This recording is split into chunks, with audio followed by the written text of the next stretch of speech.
Massimo is professor in the Department of Theology and Religious Studies at Villanova, and he's also a contributing editor at Commonweal magazine. He received his PhD in religious history from the University of Turin in 2002. Early research projects include work at the Foundation for Religious at John the 23rd in Bologna from 1996 to 2008. And these days, it seems to me, helped him develop into perhaps the most preeminent voice on the legacy of Vatican II that we have today. His books and articles have been published in 8 languages. His recent publications include Vatican II, The Battle for Meaning. That was the first book I read by Massimo. It was a sea change of a book. True Reform, Liturgy and Ecclesiology and Sacrosanctum Concilium.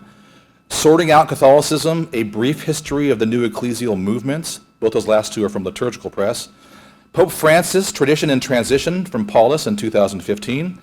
A Council for the Global Church, Receiving Vatican II in History, Fortress, 2015, and Rising Laity, Ecclesial Movements Since Vatican II from Paulus Press, just here in 2016. You can see it's quite a list, especially in a short time. And it gives us a glimpse into Massimo's work ethic, his native skill, his range, and more.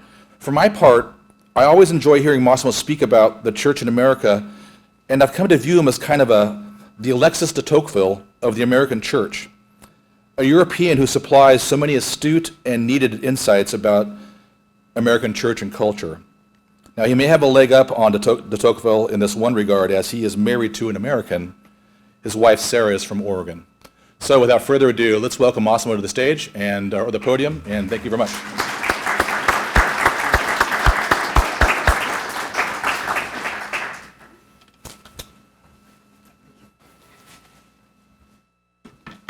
Good evening, and thank you very much for the invitation. I always come back with great joy to Chicago.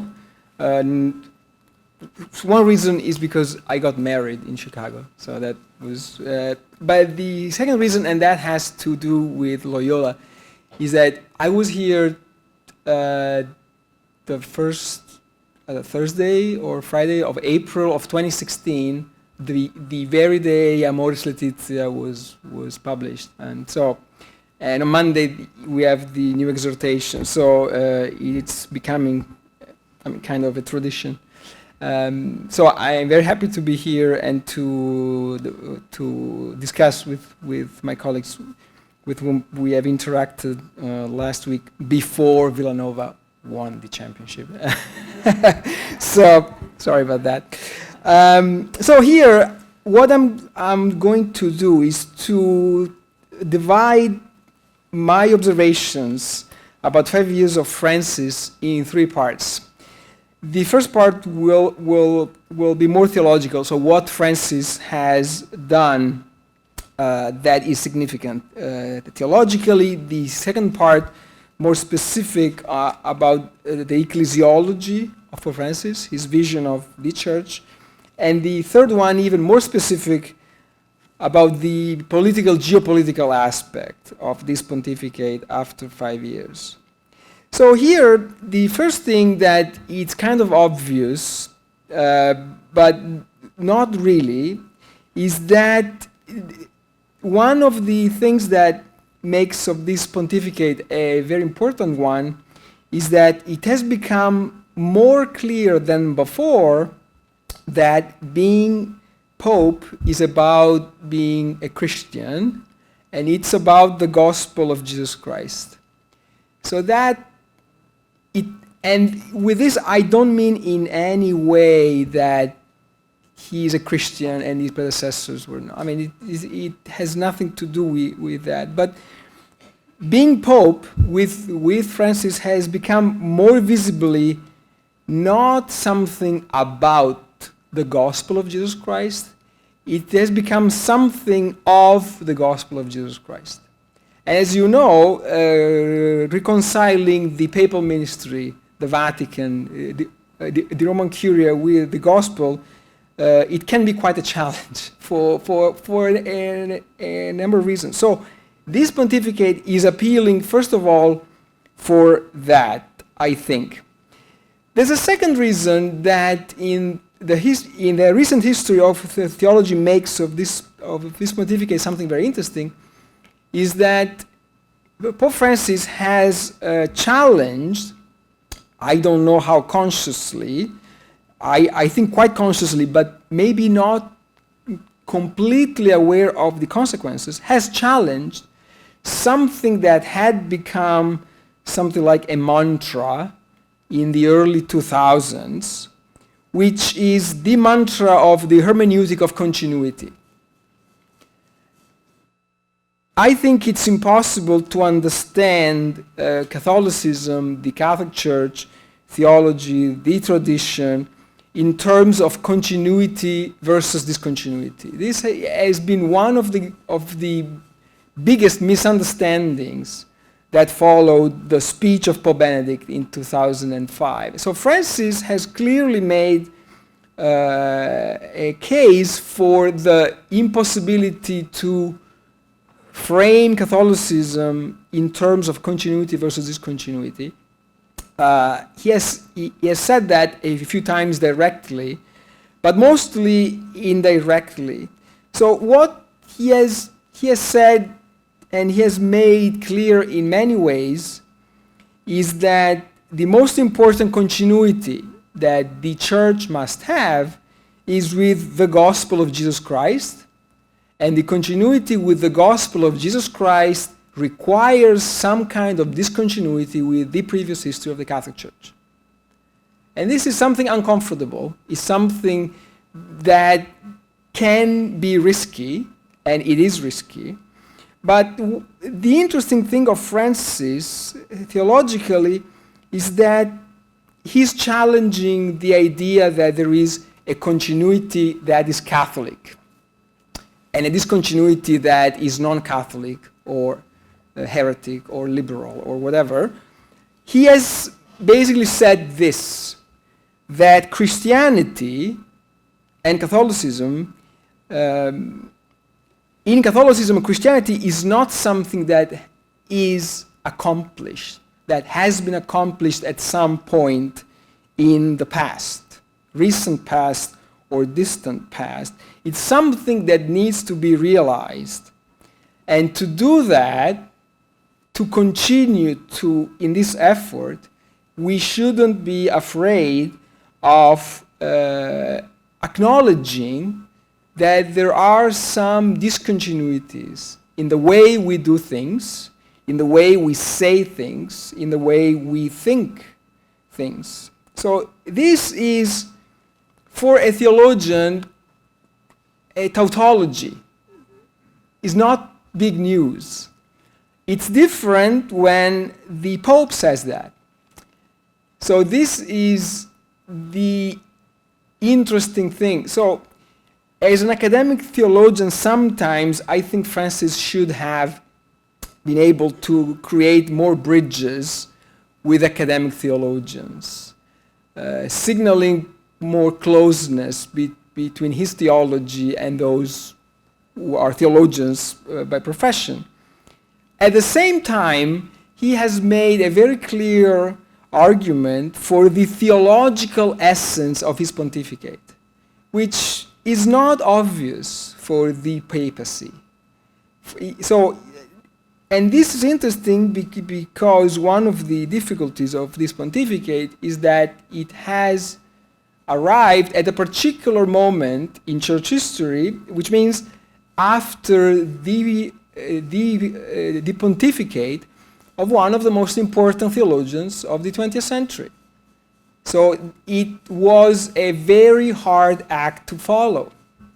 And he has done that in his own way, with a language that is interesting in addressing this involution of how Catholics have talked about history and the tradition, especially since the early 2000s.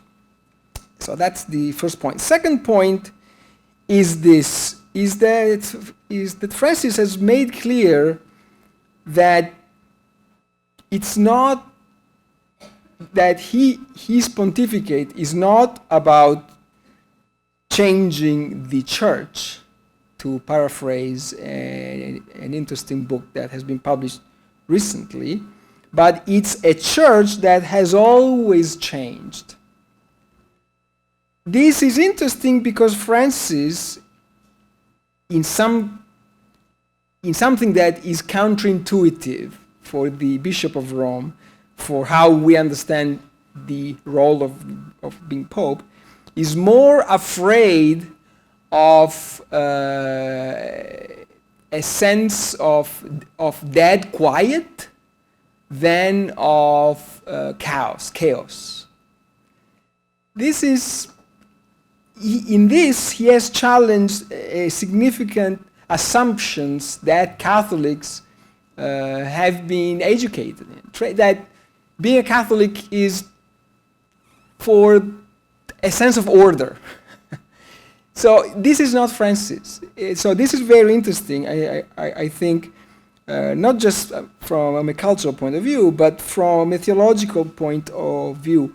How much interruption Christianity needs to be Christian, and how much quiet can disguise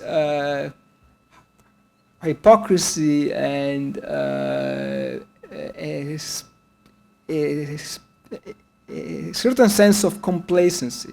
So in this, Francis has really challenged many assumptions that we had about Catholicism.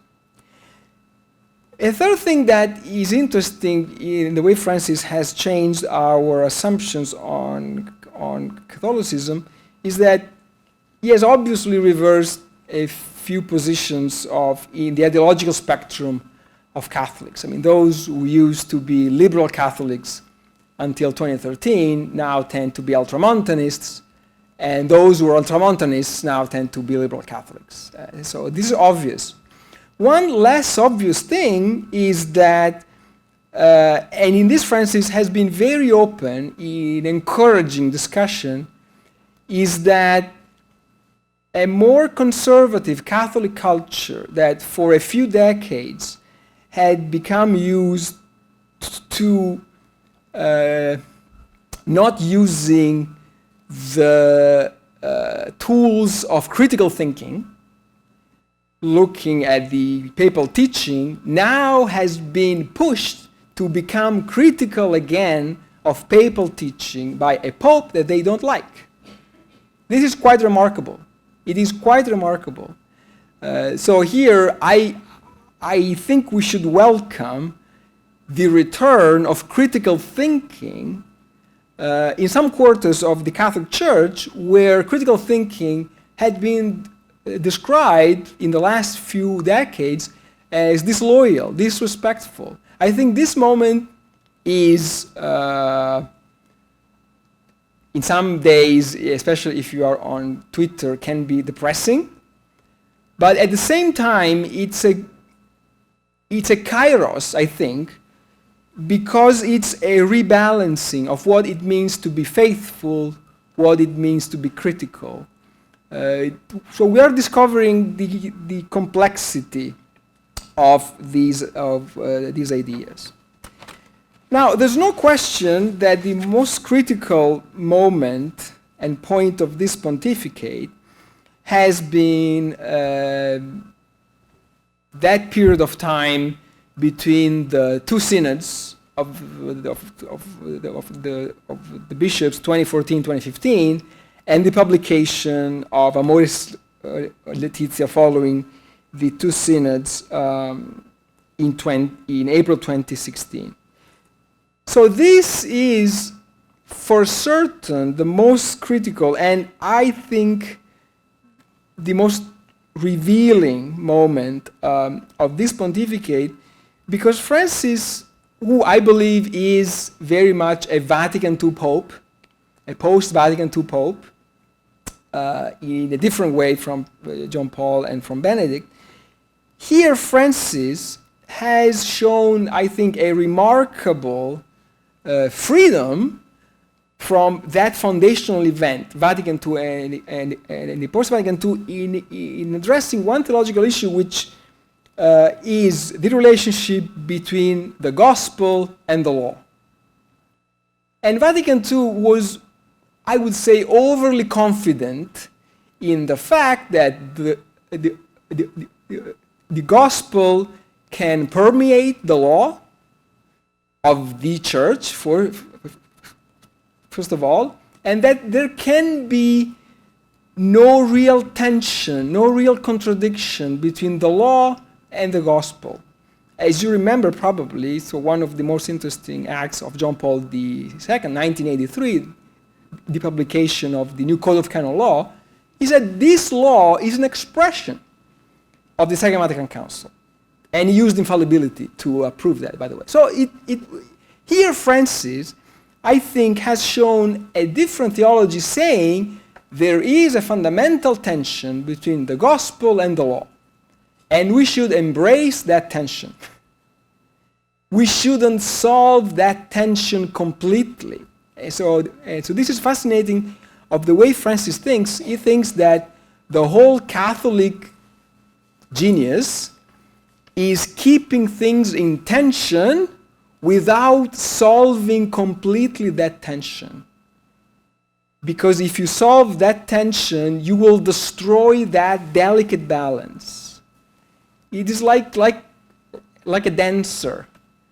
It stays alive if it keeps dancing. If it finds a place where all the balances, weights are settled, it's not moving anymore. So in this sense, law and gospel is interesting, and that makes of Pope Francis not a liberal pope. Because liberal Catholicism is that liberalism that is associated with Vatican II is usually associated with the naive optimism that the gospel will be accepted in the world and in the church, everything will be absorbed by the force of the gospel. Here Francis has a different idea.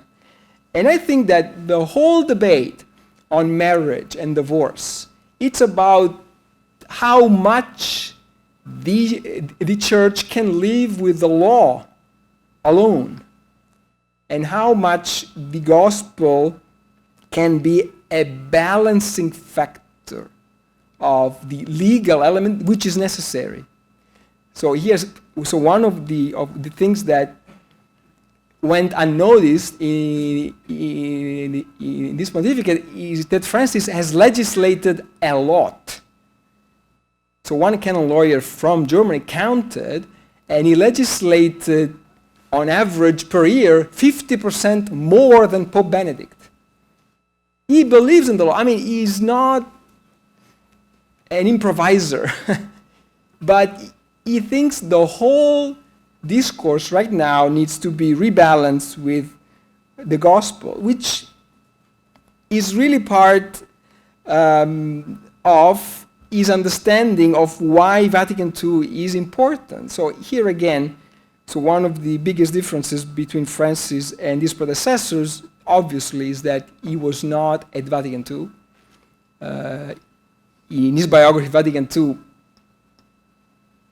is before he becomes a Jesuit, he becomes a priest, and so on. But the important thing is that for him, there is no good Vatican II and bad post-Vatican II. There is no good theology of the Second Vatican Council and a bad interpretation of the... For him, there is a history of these last 50 years that is all part of the path of the church. In this, it's one, I think, of the differences with his predecessors. There's no questions about that. He is not afraid of embracing the post-Vatican II, because it's easy to say, I like Vatican II. It's more difficult in some countries to say, I think the 1970s were good. It's more difficult. It's more divisive. In this, there is the whole difference between the Catholic experience of Latin America and of North America and of Europe. This is a huge gap that cannot be bridged easily. So here, we tend to isolate the fact that he's the first non-European pope into the geopolitical side and so on. But there is a theological element here of the first bishop of Rome who never studied in Rome, who never worked in Rome, who's not part of the Euro-Mediterranean. It's a big shift, like when Christianity shifts from Northern Africa to Europe. It's not European theology in the 6th, 7th, 8th century is not more liberal or more, it's a different animal. And here, I think this is part of the history of the church. In Francis, there is an idea that the ideas in the church and the tradition moves on the world map. And what we see with this Pope is a monumental shift of theology from Europe to the global south. And I don't think that can be reverted. Even if you elect an Italian Pope next time, it cannot be reverted. And so in this Francis is a great sign of our time.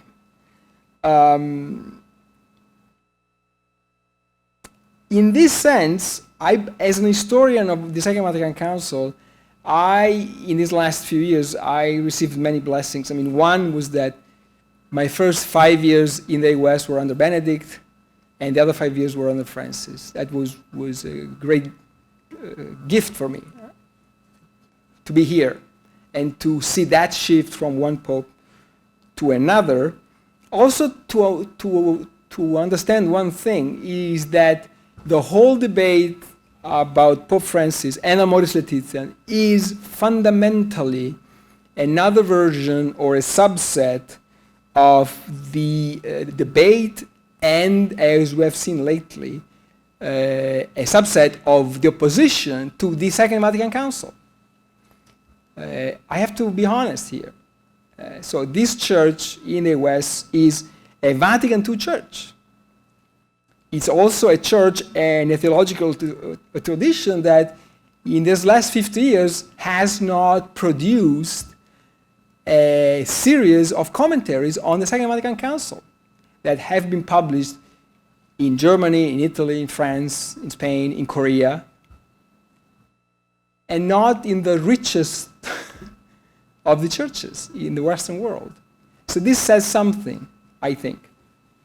So this pontificate, I think, cannot be interpreted without the context of the Second Vatican Council, and finally cannot be interpreted in light of something that I think cannot be ignored, that in this church, in this Catholic Church, in this moment, in the world of this time, we are witnessing a return of a Catholic traditionalism that, more or less like the secularization thesis, most enlightened intellectuals assumed it was dead for good.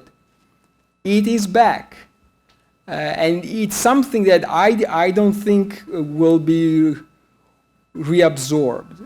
As a church historian, I think the future of the Church of the Second Vatican Council will have to deal with a more complicated map of theological identities than the one we assumed until a few years ago. So this is something that Benedict had. had to deal with in his own way, but Francis had to challenge that very direct frontally. This is something new of these last few years. Second and third part, much shorter. The Ecclesiology of Pope Francis. What's important and significant, I think, in the Ecclesiology of Pope Francis? It's this. One of the gaps between Francis' interpretation of the Second Vatican Council and of Francis' vision of the Church of today is basically this, is that Vatican II has a simpler idea of the Church and of the relationship between the Church and the world. If you read Gaudium et Spes, if you read Lumen Gentium, and the whole ecclesiology of the Second Vatican Council, you can draw a picture of a sphere, or if you are really complicated, of an ellipsis. It's a more rounded up object. Now, Francis doesn't use the image of the sphere. He used the polyhedron. It's a much more complicated picture of the Church. In this, Francis has a vision of the Church that is a little different. It's more complicated. The relationship Church-world is less optimistic, I would say, is more tempered by what happened in these last 50 years. So here, the shift from the language of the sphere, of this idea of the communion that has produced undifferentiated identities. That was more or less the idea of the Second Vatican Council. In Francis, he says, we have a picture of the Church in the modern world that is made of many different faces that are all different, and this is a different picture of the Catholic Church. Ecclesiologically, another step that Francis has made from Vatican II is that Vatican II articulates the discourse on collegiality. He says nothing on synodality. There's something in the document on the bishops, on the synods, or local synods, diocesan synods, and on the bishop's synod, but they are another way of saying we need collegiality, locally and universally. Francis has made a huge step saying we need collegiality, which applies to bishops, but we need synodality. So we need a church that is able to talk about among members of the church, and it doesn't matter if they have a mitre, if they have a collar, or if they are the 98% of the church. So in this sense, Francis, in the speech of 2015 at the end of the Synod of 2015, on synodality, has articulated a vision of synodality that in the official magisterium didn't exist before. And what is interesting is that Francis, in that famous speech, which I think is one of the most important of the pontificate, he says, the Catholic Church has the mission of giving the world an example of how to make decisions in a way that is different in a world where decisions are made more and more by small groups of people. There's a huge political awareness of why synodality is not just to keep the lay people quiet, but it is part of the evangelization of the Catholic Church and of its role in this world. There are two elements that are more problematic of this pontificate and that are open questions, I think, in terms of his pontificate. How much this pontificate is decentralizing the church? It's not really clear so far. He has made especially two decisions, one on the authority of local bishops in the processes of marriage annulment, and the other on the authority of the bishops for liturgical translations. It's not that much, honestly. Decentralization is something that he thinks is necessary. It's certainly not part of the top priorities of this Pope. He doesn't believe that an investment of the Church in decentralizing structures is worth it. That has disappointed some of his fans, just like the whole project of the reform of the Roman Curia. In 2013, they said, we will have an apostolic constitution for the reform of the Roman Curia in 2015. 2015 they said 2016. 2016 said 2017. 2017 said we have no apostolic constitution. So this is interesting. So I think there's something that happened in this pontificate. They tried that. I think they had some bad experiences with some smaller reforms, especially finances and communication, and I think they changed their mind. So this is something that, as an historian, I find interesting. So we don't know if we will have a reform of the Roman Curia. The important thing is that Francis doesn't believe in a reform of the bureaucracy. He believes in the reform of the bureaucrats, which is a different kind of thing. So here, there are many more things that one could say about his ecclesiology. Last 5 minutes on the political and geopolitical aspects, very briefly. Pope Francis has challenged the two-party system that has infiltrated the American Catholic Church. I don't know if I can be more blunt, but that has been the biggest challenge for many American Catholics. It cannot be framed in the two boxes of liberal conservative, first. Second, he is a pope who looks at the world, especially from the peripheries. If you look at where he has been in his trips, they're all peripheric. I mean, so even European countries, Albania, Greece, Sweden, it is remarkable. And so there's no France, there's no Germany. It's interesting.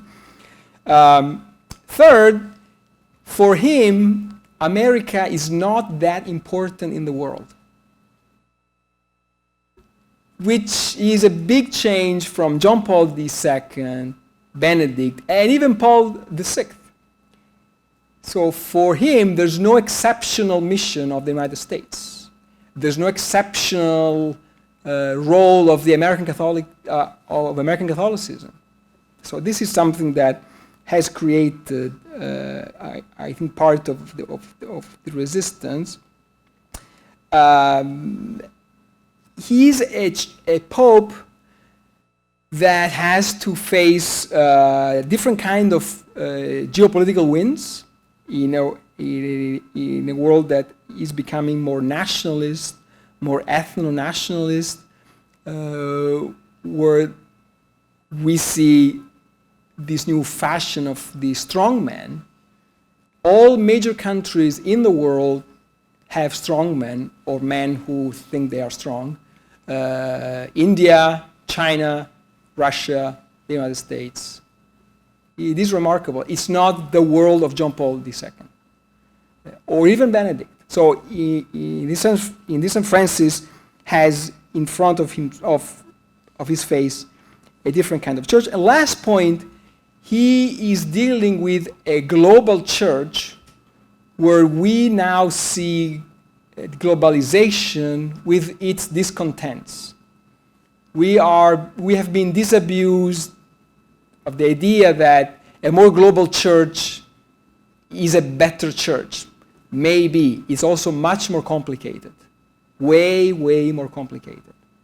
How to deal with Catholics in China, in India, where the biggest issue is Laudato Si and not Amoris Laetitia, for sure. So it's a more complicated church. So this papacy is very, very interesting from many, many points of view. I would be tempted to say that these last 5 years have passed much more quickly than 5 years. I cannot say that. It has been a very interesting time, but also difficult. I'm being honest here. It is a pontificate that is more challenging to follow, and as a theologian, to support. As a Catholic theologian, especially in this country, but it has been a great, great blessing. And so I feel very lucky also to share this with you and with my colleagues. So I'll stop here. Thank you very much.